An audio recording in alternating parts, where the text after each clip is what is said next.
Kinahan cartel are currently in a state of crisis. When it comes to Ireland, the Kinahans aren't in control. There's a power vacuum there at the moment, which has been created by, I suppose, the successes of An Garda Síochána in relation to the other feuds. And we've all these young people now getting involved, but there's nobody in charge, so to speak, and they're fighting over turf now.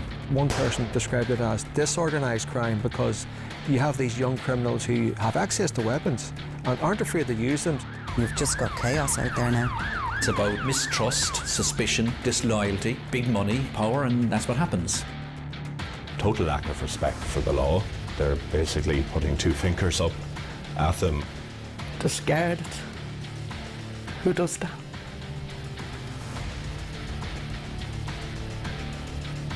They're not human beings to do that. After the deadly attack at the Regency Hotel in 2016 and the vicious feud that followed, claiming 18 lives, Gardaí, at first slow to respond, have brought the country's largest criminal organisation to its knees. With many members of the Kinahan cartel now jailed or living in exile, a power vacuum has been created in Ireland's gangland. And with a lucrative drug market there for the taking, a new breed of ruthless and volatile criminal has stepped into the breach. There's multiple different feuds going on all across the country. Within our capital, there's almost half a dozen different feuds. Most of these are in West Dublin, the Blanchardstown and Finglas area, but also in the Coolock area. We've the Drogheda feud in County Louth that's gathered a lot of publicity, and there's also been major feuds in Longford and in Sligo on the West Coast as well. Well, every week we hear about shots being fired at homes in Ballymun, in Finglas and in Blanchardstown. But if we look at each different area where we do have serious feuds, if we look at Blanchardstown, for example, like the Gardaí have recovered submachine guns, they've recovered handguns, they've arrested people for possession of firearms with intent to endanger life. We have seen shots being fired outside schools, and we have seen guns being recovered on grass areas where kids have picked them up. The only word really could use to describe it would be chaotic. A lot has happened over the last few years. A lot of people have been taken out of the arena, and that has resulted in a lot of new, young gangs coming up. There's a power vacuum there at the moment, which has been created by, I suppose, the successes of An Garda Síochána in relation to the other feuds. So the people that would have had the power domain for so long are now gone, and their influence has waned. We've all these young people now getting involved, and there's still drugs coming into the country, still lots of money is being made, and they're stepping into the frame. But there's nobody in charge, so to speak, and they're fighting over turf now. One person described it as disorganised crime because you have these young criminals who have access to weapons and aren't afraid to use them, so the danger is innocent people could be caught up in this. In 2016, after the Regency Hotel attack, there was really one massive gang, which were the Kinahan cartel, that operation that were headquartered in Spain but based here in Ireland as well.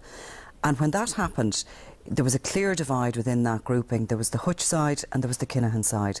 And all the other gangs who were working away in the background really took one side or the other. It was just that clear at the time, the divide. But as time has gone on and the Garda operations have dismantled really that Kinahan organisation, in Ireland certainly, the other gangs are no longer aligned as strictly to anybody. So they've all sort of started fighting with one another now, and there's just no clear lines anymore. It's a very chaotic situation. There's no doubt that these murders show, I suppose, how fragmented and complicated the gangland situation is at the moment. Loyalties, they mean very little. The truth of it is that the only loyalties these guys have are to money, and that's the cause of absolutely everything, all the divides. All gangland feuding, the root cause of it is money. Their biggest earner is drugs. And that market is estimated to be worth about 100 million. It's a crass figure, but it's in and around that. And that's what these gangs are fighting for. They're fighting for that kind of money. Early in 2019, a young drug dealer was killed in Swords, County Dublin. It was the first in an escalating cycle of gang violence, where each murder or attempted murder would be more brazen than the last.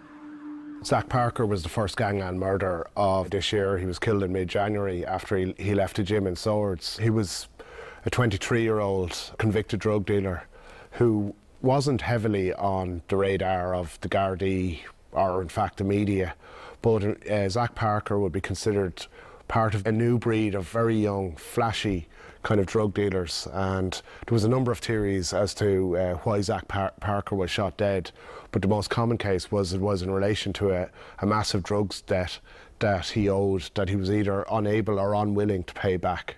When you look at someone like Zach Parker, who wasn't a major gangland player, but was still someone who was connected to Mr. Flashy's gang in Finglas and in North Dublin, he's someone who had connections across the city to various drugs gangs, but he was someone who, like many of his contemporaries, lived the high life.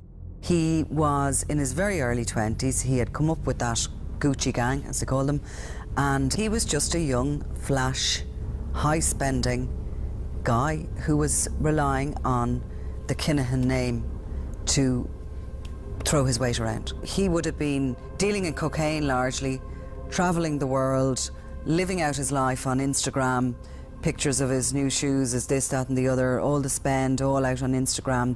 That is a new generation thing. That's what this new generation are doing. They're quite sort of like Instagram gangsters, really. He's an example of a young man who get involved in organised crime, and ultimately the end goal is either prison or losing your life, and that's what's happened to him. Zach Parker was one of the first associates of the Finglas-based Gucci gang to meet his end in 2019, but the gang would make headlines again later in the year. Sean Little and Zach Parker were very good pals. Sean Little was a year younger than Zach, but they were very close. They were part of a new generation of younger criminals involved in drugs trafficking, particularly in North Dublin. These individuals would have traded off links to the Kinahan cartel. Sean Little was lured to his death by somebody he trusted, and again the theories around his murder, there's quite a few, but they all lead back to the fact that he had stepped on a number of toes. He had used that Kinahan name to try and put himself at the top of the gang ladder in his own area, and it didn't work. He was then seen as fair game himself. He was the victim of a double cross, where it's suspected at least 2 of his pals were involved in this murder. One of them was an Iranian asylum seeker called Hamid Sanambar, and the other was an older associate of his from the Coolock area. Both men were prominent mourners in the days after the shooting. 17 hours later, Jordan Davis was shot dead in Darndale. Somebody is before the courts in connection with that murder. Jordan Davis was a low-level drug dealer operating in the Darndale area of the city. He wasn't considered a major criminal. He had some very minor drugs possession charges. Less than an hour before Jordan Davis was murdered, he posted an online tribute to Sean Little, but he was walking with his 4-month-old baby in a buggy when he was targeted in a laneway in Darndale by an unmasked gunman who shot him a number of times in the head. What we're saying to the public and to parents and to young men and women is please, please, please do not get involved at any level. Assistant Commissioner Pat Leahy has seen the drug trade take many lives in a pattern of violence he's all too familiar with. There's a trend in this, like, if people wanted to go back and look at all the coverage, within the press, open source information, and look at the ages of all the people that have died associated with this. There's a certain trend there, There is no lifespan, long lifespan in the drugs industry, for sure. And if you're going to get into that, you need to know that at the end of the day, this is going to come to a bad end. The situation with Hamid Sanambar, when you're looking at gangland, I suppose there are some things that happen that you just go, you couldn't write it. And that was one of those things for me. I had actually heard of this Iranian. For up to, say, maybe 6 months, I had heard of his presence. I had heard a number of stories about him. I had been told at one stage that he was Daniel Kinahan's personal hitman, that he'd been sent to Ireland to finish off the Hutch gang. I'd heard that he had fought in Syria with IS, that he was an expert beheader. He was there up at the scene after Sean Little was shot, and as the family of Sean Little were awaiting the release of his body and there was a gathering at the house, he appears to have gone up to pay his respects, and he was shot dead in the front garden. It was a hugely planned murder. There was 3 gunmen. 2 guns were recovered by Gardaí. The Iranian national was shot multiple times in the head. It's extraordinary where you have someone who was shot outside a wake, someone who was involved in organised crime. He did have connections to the Kinahan gang in the past. He had previous meetings with Daniel Kinahan in Spain. He's been linked to numerous murders himself, but he was someone who was involved with these younger gangs in the North Dublin area, someone who was muscled, someone who was seen as willing to use a gun, and had been linked to other shootings in the past, but because of his alleged involvement in the Little murder, which was never proven, that was enough to seal his fate. You're talking about criminals, you're talking about drugs. A lot of them are taking their own product, you know, so in terms of suspicion and paranoia, this is part and parcel of this particular line of business. It's a very insidious type of business, so when things go wrong and suspicion rises, you know, people become fearful for their own safety, and one of the ways that they deal with that is they end up killing the person that they think, you know, is out to get them. When they start going to war, these mobs start becoming really paranoid, and all of a sudden they think they have somebody within their ranks who's working with the opposition, and it's a situation that can implode as much as it can explode. While young, ruthless criminals fight for a piece of Ireland's lucrative drug trade, observers are left asking, why is this happening? The answer can be found in a now infamous North Dublin hotel.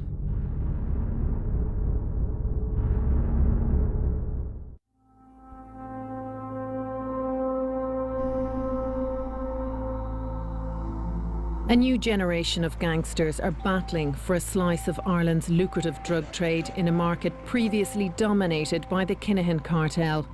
For years, the cartel held Ireland's drug trade in an iron grip. No other gang moved without Kinahan's say-so. But in 2016, that grip began to weaken. Pressure from Gardaí and international law enforcement was taking its toll. But it was internal strife that would deal the biggest blow.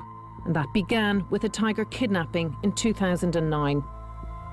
10 years ago, the Hutch gang and the Kinahan gang, they were all the same criminal organisation. The Hutch organisation were specialists in armed robberies and Tiger kidnappings. And one of the most lucrative of these Tiger kidnappings that ever happened at the College Green, Bank of Ireland, around 10 years ago. The biggest bank robbery in the state's history went into motion last Thursday evening. A gang of 6 men entered this house in Kilteal in County Kildare.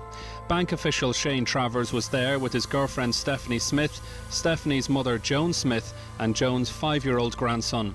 The gang struck Joan in the face with the butt of a gun and smashed a vase over Stephanie's head.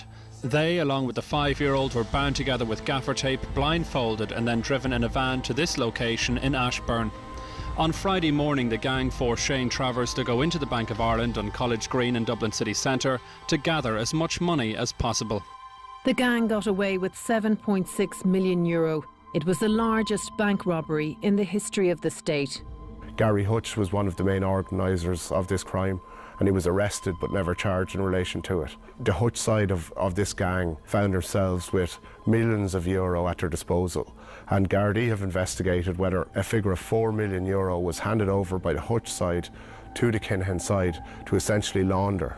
Gary Hutch provides the Kinahan cartel who have the contacts, who have the money laundering operations across Europe and indeed across the world to launder cash from Tiger kidnappings, from robberies and from drugs.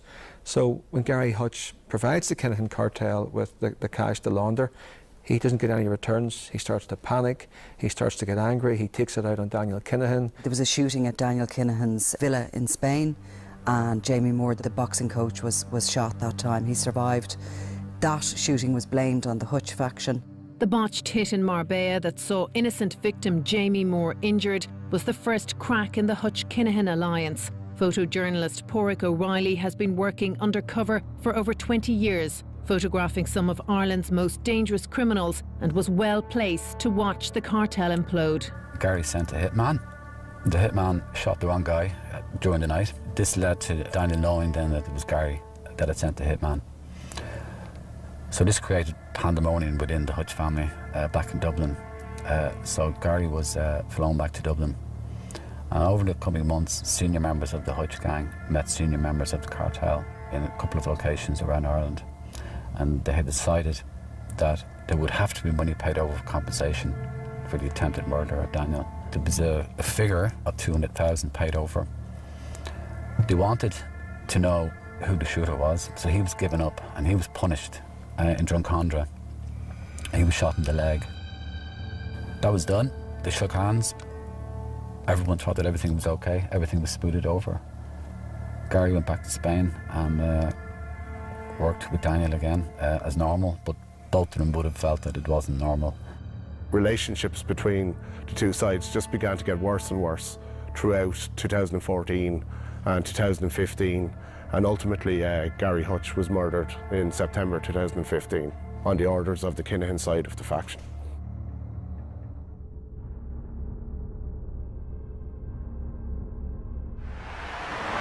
I remember that day as if it was yesterday, and I remember it was a Friday afternoon, and I was in the newsroom working, and the calls came through that there was a major incident at the Regency Hotel. There was a lot of concern of what was happening, what was unfolding that day, and as the day progressed, we got to see and we got to understand the sheer horror of what unfolded. There was various video footage taken. You remember the young kid who was saying, "Daddy, Daddy, what's going on?" He was screaming, and then it was in the immediate aftermath you realise this is what's happened here in broad daylight.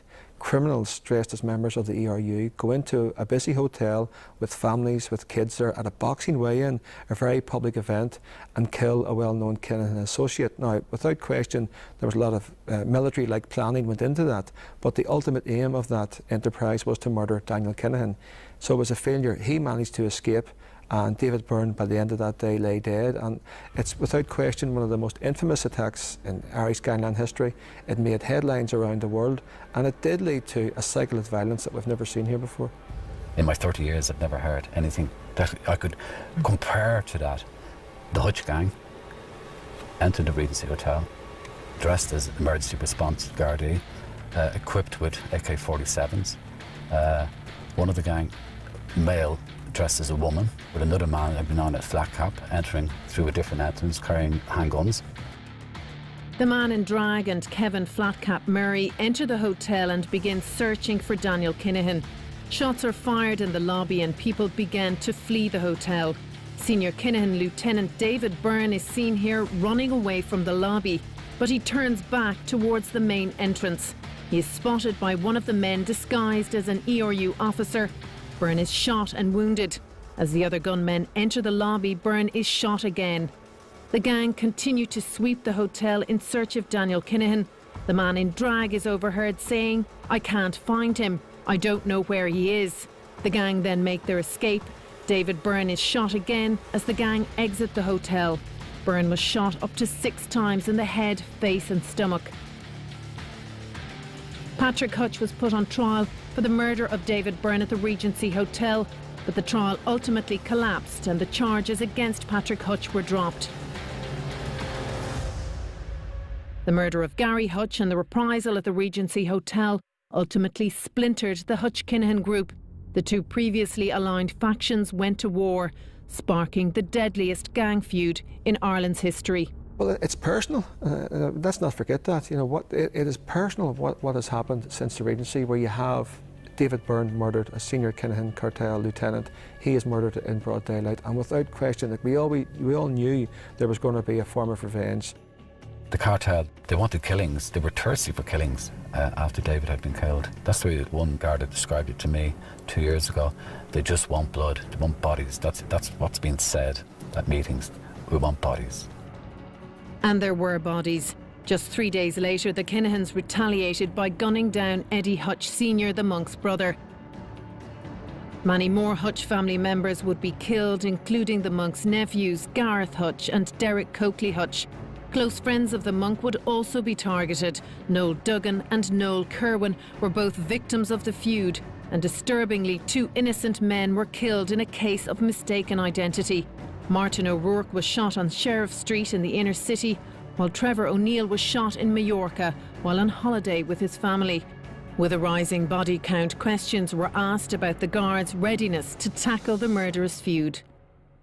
We have spoken on earlier occasions about our unrelenting approach to tackling organised crime, and particularly since the incident at the Regency Hotel, where obviously we were presented with a very serious scenario, and where it was suggested that the Garda Síochána may not have been prepared. Coming out of a recession, there probably was some truth in that. When we end up going into an austerity situation where the units were reduced, people started migrating back onto what we would call the regular shift. Community policing took a pretty significant hit. So we were kind of withdrawing from communities to a large extent. So the information that really is the lifeblood of policing, was choked off. That really caused us significant damage. That's where our intelligence, that's where our information comes from, and we took a hit in relation to that, for sure. If you recall, the first people who responded to that incident were members of the Gardaí who were unarmed.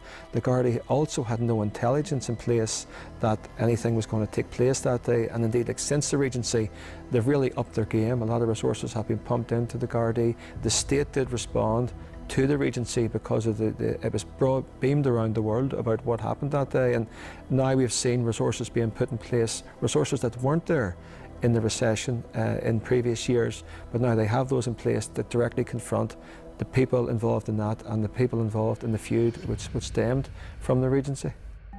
While Gardaí may have been caught on the back foot, 3 years later their plan to dismantle the Kinahan organisation is bearing fruit.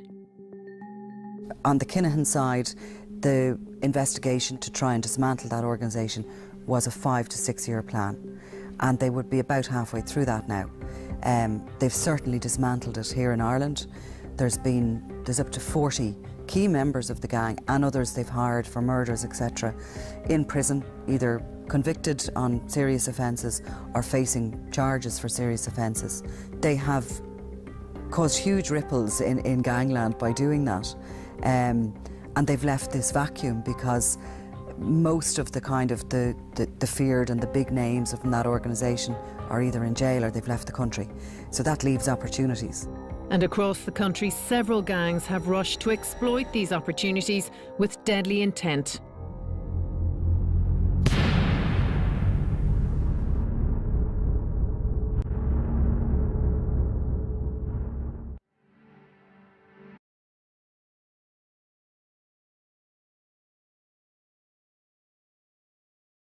As the process of dismantling the Kinahan cartel is well underway in Ireland and abroad, a power vacuum is developing and a vicious new generation of criminals anxious to claim a piece of Kinahan turf are going to war.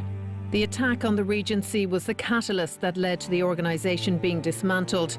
The attack sparked a public outcry that spurred the government and the Garda Síochána into action. But this is not the first time that a shocking murder and the resulting public outcry have provoked the authorities to take extreme action, and as a result create a power vacuum in Ireland's gangland. In June 1996, a motorbike pulled up alongside Veronica Guerin's car as she was stopped in traffic. The pillion passenger opened fire. The journalist was shot 6 times. The murder led to a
scale of the vacuum the Kinahans have left behind and the cash value of the vacant drug empire.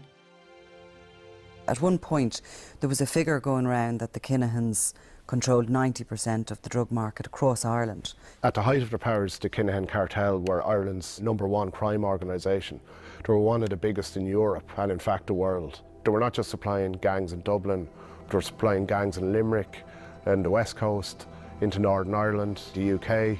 Well, the origins of the Kinahan gang is in Ireland, where you have Christy Kinahan and the organisation that he built up. We have his 2 sons in charge of that organisation as well. So they've been major players in the Irish gangland scene, but when they were in Ireland, they were also cultivating contacts in Belgium, in Holland and the UK. But then they leave Ireland to establish their base in Marbella, which is a hotbed of organised crime across Europe, and you have a lot of drugs coming into southern Spain. The Spanish realised they're dealing with, as they called them, the Irish Mafia. So the Gardaí and the Spanish authorities worked closely together. They launched Operation Shovel in 2010. The Kinahan leadership are arrested on drugs offences and money laundering. The investigation continues. They're subsequently released as that investigation remains open. They then move to Dubai after the Regency because of the heat that they brought on themselves. I mean, you now have the Gardaí working with the DEA and the FBI. Every police force, every police agency is aware of the threat posed by the Kinahan gang, and that's not good for business, and that's why they don't come back to Ireland, because their activities are still ongoing here. This is the origin where they come from, but because of the gangland legislation here, they're terrified of being arrested or shot. Over the last 3 years, because of the success of this Garda plan, this long-term Garda plan, there's a realisation now that when it comes to Ireland, the Kinahans aren't in control, and people aren't scared of them anymore. You have that Finglas group known as the Flashy Mob, the Gucci Gang. They would be a classic example. They have been collecting money, terrorising people, claimed ownership of an entire area, all on the word of they were Kinahan connected, and nobody would touch them, nobody would go near them. And then all hell broke loose because it was decided that they weren't. There was no protection coming from the Kinahans. The Kinahans were gone. The Kinahans are in Dubai. They're a bit too far away to save anybody here now. The other gangs who've been suppressed for a long time and have been living under the shadow of this great big boss have now sort of gone, oh, hang on a second, I'm going to take a little pop here, and that's what happened, and you've just got chaos out there now. That chaos has been felt across the country, but particularly in West Dublin, where a number of gangs have gone to war.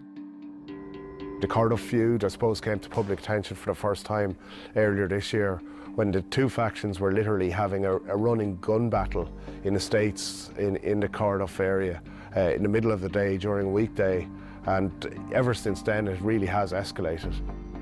Well, Cardiff has been festering there for almost a year, perhaps just over a year, but where you have 2 families there who are heavily involved in drug dealing. And again, like many other feuds, you have these guys previously working together, you know, things are going well, they're sharing their patch, they're selling different forms of drugs in their community. But when greed sets in, when paranoia sets in, when one gang accuses another gang of keeping cash for themselves, and the only way that they see to resolve their differences, it's not like a normal business, is to use violence and the threat of violence. And it has grown from, you know, intimidation online, people being beaten up on the street, the wives and their partners being attacked of different gang members, people who were once friends. These gang leaders are only aged in their early 20s, and they're feuding with a faction that would have historic links to the notorious Westies gangs, who kind of terrorised that area in the 1990s. What it has led to is an extremely disturbing series of pipe bomb attacks, shootings, assaults, and the seizure of huge amounts of drugs and firearms by Gardaí. Apart from seeing the running shooting battle in the estates, saw a very disturbing incident a few weeks after that, where there was an attempted gun murder at a school. This led to the school being put into a state of shutdown. Kids were due to be leaving the school at the time the shooting happened, and they were forced to be locked into school for their own protection. Again, they're very young, very fast living, and that situation is probably the most dangerous of all, because these are the guys who really do not think before they take out a gun. 30 minutes north of Dublin, another feud. The Drogheda feud is probably the most high-profile feud that has happened outside of Dublin.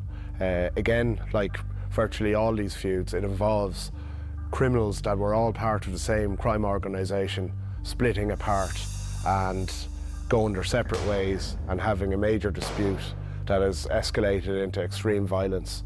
In the Drogheda feud, on one side, you have criminal travellers as well as some dissident Republicans. Some of its most prominent members would be Owen Maguire, who was left paralysed after being shot in July of last year. His brother Brendan, who also was lucky to survive after being shot in February of this year in Drogheda. This gang were in a face-off against a gang of younger criminals who have strong links to North Dublin gangsters. Without question, it is one to watch, and that's why the Gardaí have made it a huge priority in the County Louth area, where they are, they still have their patrols every day. They still monitoring those heavily involved. You also throw into the mix Cornelius Price, a very volatile and violent criminal who has now been released from prison. He has sided with the Maguire faction of this criminal feud, and there are concerns that his presence could lead to an escalation of violence. It's a battle for territory, but ultimately drugs are the foundation for the whole problem, really, and it's that it seems to be a very lucrative business for those who are involved. I believe that members of both of the rival gangs at the moment, that they did work together in that whole drug trade beforehand, and then they decided to kind of split up the territory and go on their own, go independent of each other, and that's what's caused the feud. While the Drogheda feud had seen brutal acts of violence committed by both factions, miraculously no one had lost their life.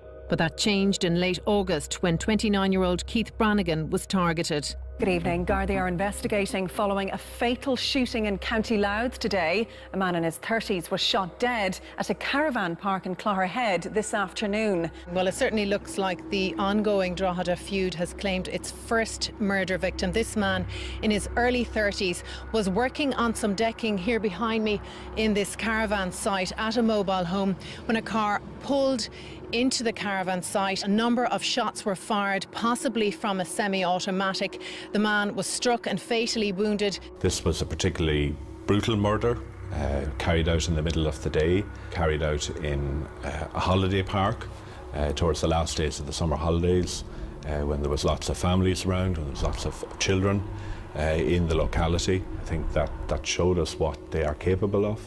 The reckless nature of this, the total lack of respect for the law. They're basically putting two fingers up at them. The Gardaí have a big presence in Drogheda.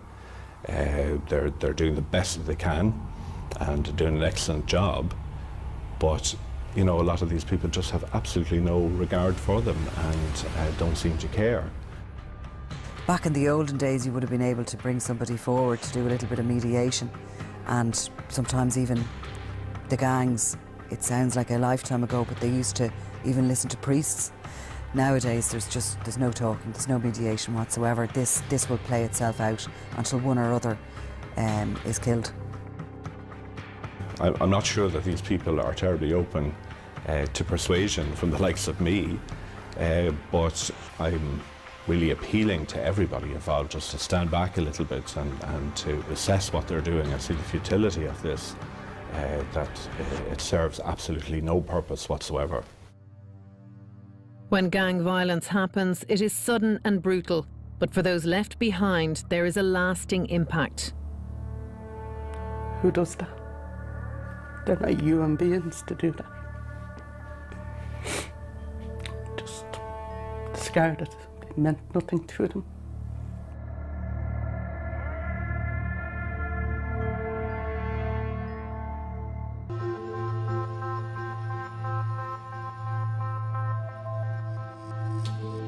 While gangland violence has left many dead, it's often the innocent family of the victims who suffer the most.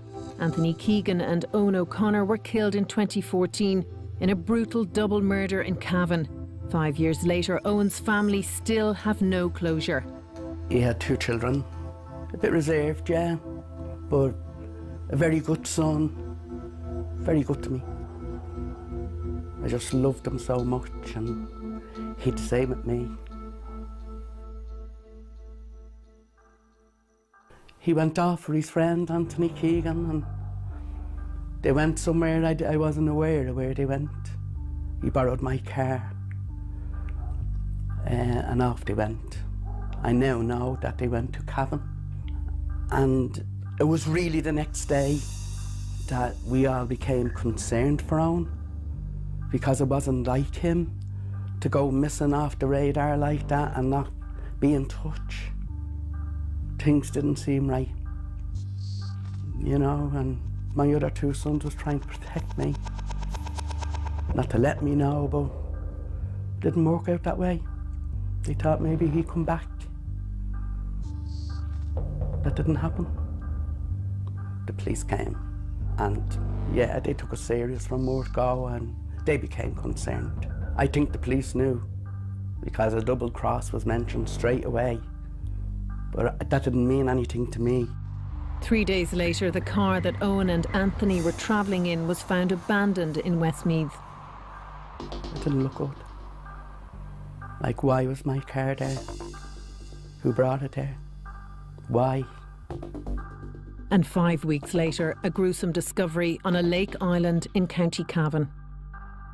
Over the past number of weeks, extensive searches have been carried out in this area for them. Those searches appear to have come to a grim conclusion here yesterday afternoon. The two bodies discovered on that island were badly decomposed, and it's understood an effort had been made to conceal them. So I died inside that day.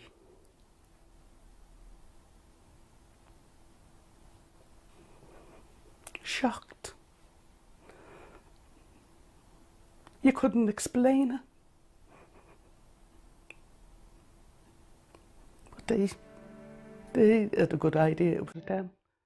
They spoke to my sons.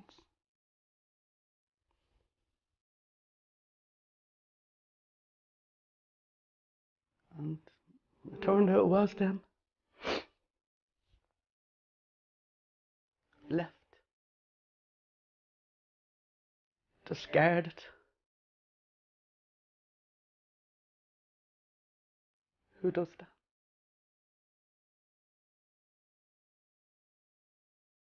They're not human beings to do that. Just discarded. It meant nothing to them.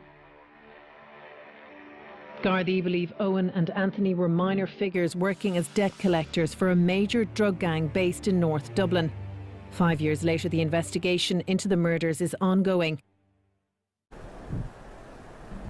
In late 2016, the Hutch-Kinahan feud is dominating the headlines, and days before Christmas, Jean O'Connor's life is again impacted by gang violence.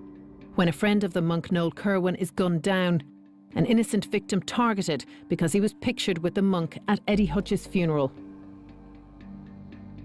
Noel Kerwin was my brother-in-law,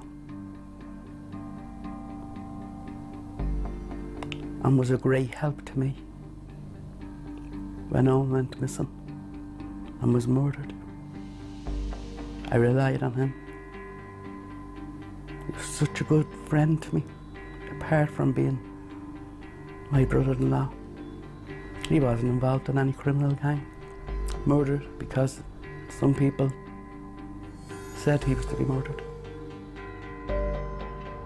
While Jean O'Connor's life has been turned upside down by gang violence, the Gardaí have not been idle. In late July, a significant day in court.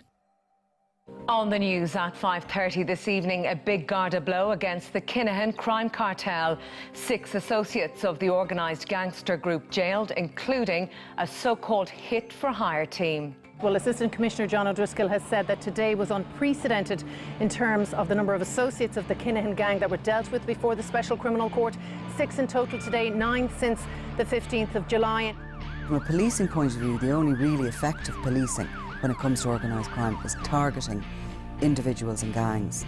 And like a terrorist cell, the point is trying to remove individuals from them and jail them for a period of time. If you get a jail sentence of 10 years for a key player, you've got them off the street. So you're breaking up the cell, you're breaking up the gang. Many observers would say that the Kinahan cartel are currently in a state of crisis. Gardaí have had great success against them in terms of seizing tens of millions euro worth of drugs, literally hundreds of firearms. Dozens of key players have been locked up. And in the UK, another breakthrough as one of the most senior cartel figures goes before the courts. Thomas Bomber Kavanagh was jailed for 3 years for having an illegal 10,000-volt stun gun disguised as a torch among an arsenal of weaponry in his home in Birmingham. He remains at the centre of major investigations by Gardaí and the UK's National Crime Agency into the Kinahan cartel's drug smuggling network. Thomas Bomber Kavanagh was described in court in their submissions to the High Court by the Criminal Assets Bureau as the second in command of the Kinahan cartel. He was just one step below Daniel Kinahan. This was said in court. He was even above Liam Byrne, who was one of Daniel Kinahan's best friends. So his arrest is significant, and he's the most senior member of the Kinahan gang to be brought before the courts. In terms of them being dismantled, not quite yet. There's a lot of work to be done yet.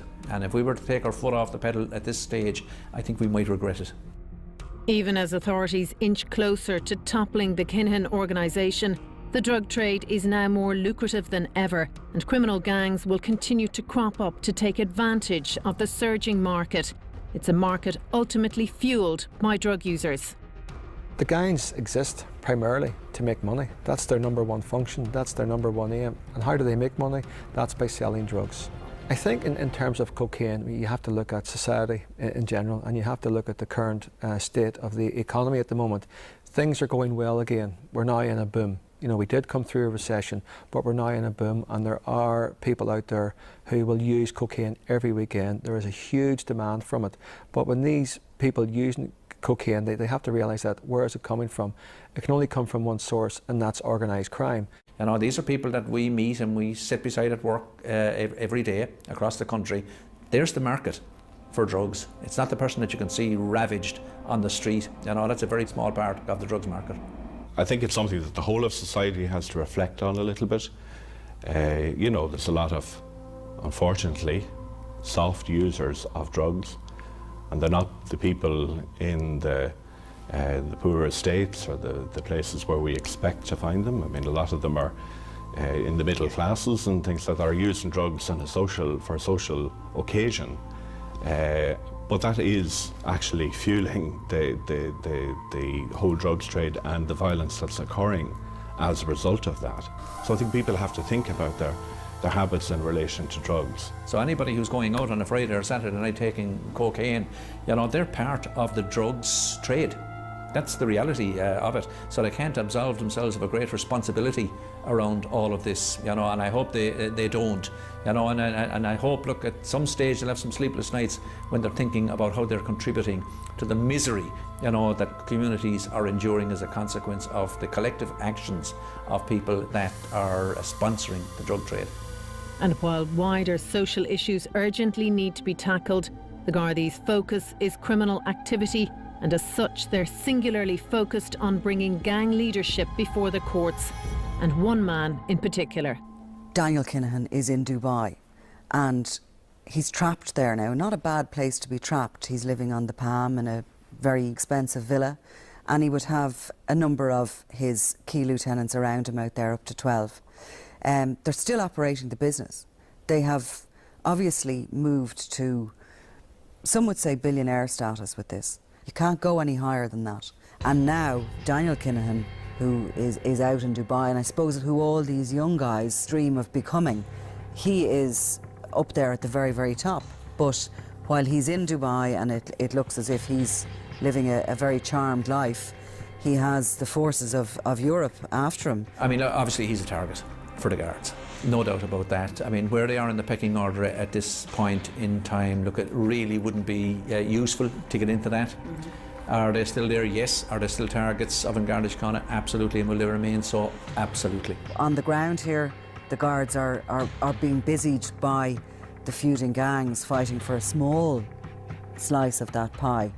But internationally, their big prize is still Daniel Kinahan, and part of that policing plan that was developed in 2016 after the Regency Hotel is to ultimately dismantle the organisation and see him before the courts.